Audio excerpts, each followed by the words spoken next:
So they were thinking beyond 1,000 years. In 1,000 years, the profit cap would be higher in terms of dollars than the number of atoms in the universe. So in fact, this like 20% a year compounding growth essentially blew up trillions or more of dollars of public entitlement to the economic benefits of OpenAI's activities. This was a change they could just make in private without anyone realizing it. And to this day, my understanding is that that profit cap is still in place. But in the current restructuring, which we can talk a bit about, they're just going to get rid of it entirely. So it's not even going to be, raising by 20% a year. It's just going to be totally out because SoftBank and other investors didn't want it. Wow. All right. I want to get all up into the OpenAI files, talk about what that is. But before we do that, I have one threshold question. I believe, people say, and I believe it's accurate, that if you got rid of all the AI CEOs and put new CEOs in all the companies, the incentives and structures would probably create something like the same behavior. But then I have one question about Sam Altman and OpenAI in particular.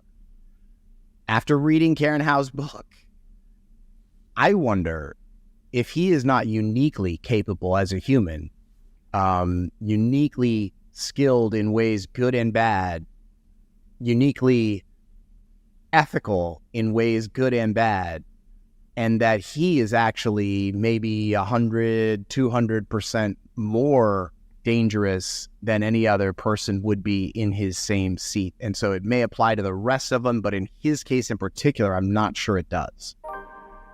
That's interesting. Yeah. I don't know about the general case. I think that's an interesting question about whether incentives matter or individuals matter. This is like one of the things I think Leo Tolstoy was obsessed with in War and Peace, and is like a question that we can also ask about countries and their leaders.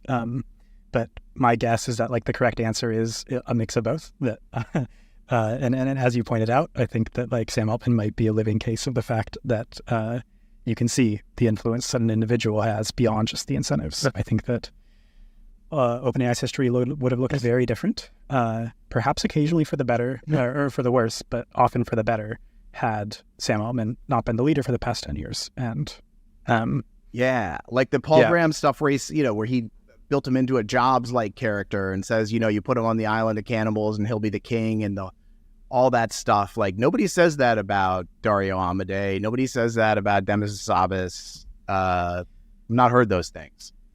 I haven't either, but yeah, I suspect it's still, even those figures, I think it's true for them more than the average person, that they're probably willing to cut corners and be a bit ruthless, because that's just like, there's a selection mechanism for getting to that status in Silicon Valley, where if you really adhere to all the side constraints and try to do everything right, there's a good chance that you never make it to that position. So, I would not be surprised if it were true for Demis Hassabis and Dario Amodei, that they exhibit a lot of the same negative characteristics that Altman exhibits in terms of his willingness to lie to people and his kind of ruthlessness and climbing corporate ladders.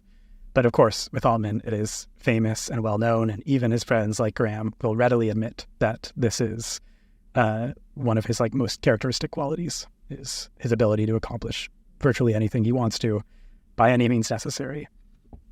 Yeah.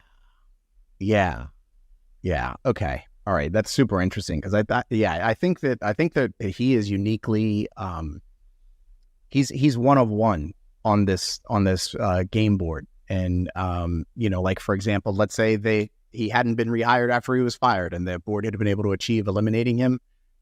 Are we going more slowly today than we would have been had that not happened? I think we probably are. Like he's the one who. Google sitting on a similar model that they say was better than ChatGPT when it came out, and not launching it for a year or 6 months. And then Altman says, no, we're going to launch it. Like he's literally the guy that threw the first missile in the air in the war. Yeah. He's a special singular figure. I think history is going to remember him. We can debate for better or worse. I think it might be worse. And, I don't also I try to give him credit in that he's deeply flawed. Some of his flaws make him very effective. If he were running, say, like a B2B SaaS business, if he was trying to sell good databases to people, you might just be super excited as an investor. And in fact, I might say move fast and break things. He's super effective, but that's what Silicon Valley takes. Good for him even. But when it comes to an institution like OpenAI, which really might be one of the most important institutions in the world, it could be on the order of the US government or the Chinese government in terms of how important this single institution is.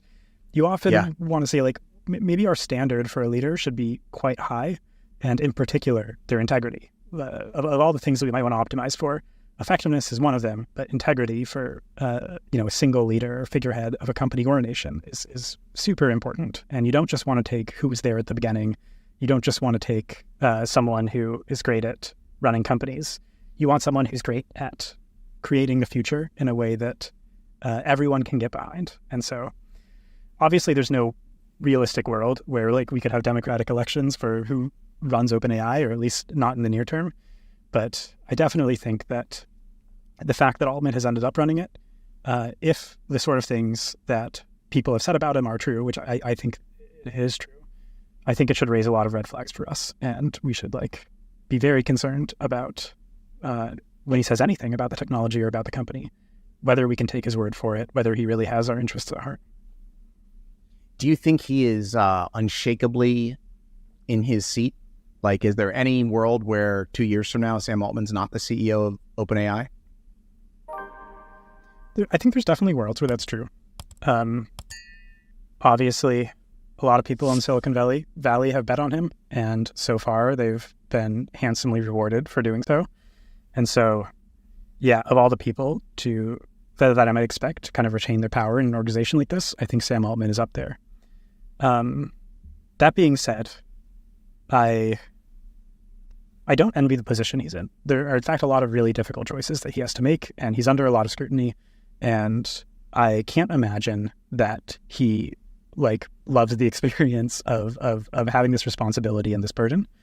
And so I wouldn't put it past him for him voluntarily to try to find a way out.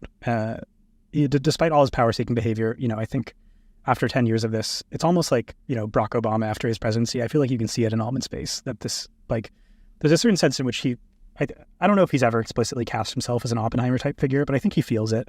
And that might just start to wear him down eventually. And then, of course, in the end, he's truly not his boss. The nonprofit is his boss, even though he's on the board of that. And above that, there is pressure that can come from regulators.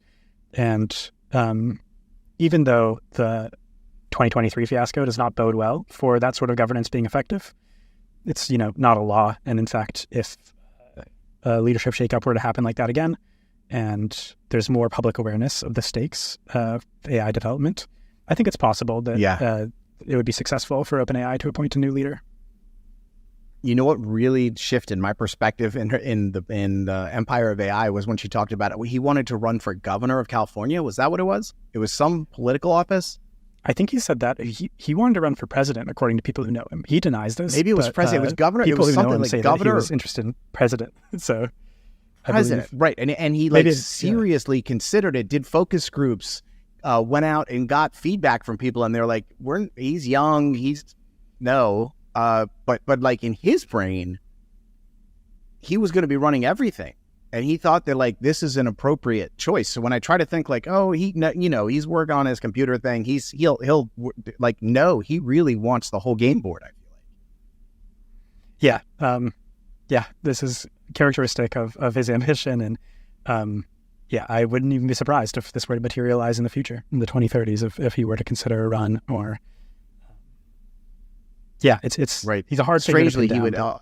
He would he'd be supported by all the AIs, oddly, unpredictably. So let's talk about the OpenAI files. So this thing came out. This was another thing, kind of like the board thing, where I was like, oh my goodness, this is a massive project. There's so much in here. So if you could just pull out some things that you think would be relevant to the viewers, that people want to hear about, that are revealing what OpenAI is doing in new ways, I'd love to hear about it. Yeah. The biggest thing that is relevant to 2025 is the restructuring. I've talked a little bit about that, but I really want to emphasize it because we are in a historical moment where a decision is going to be made that may prove far more important in retrospect than we're really registering today. And that is about what is going to happen with OpenAI's restructuring.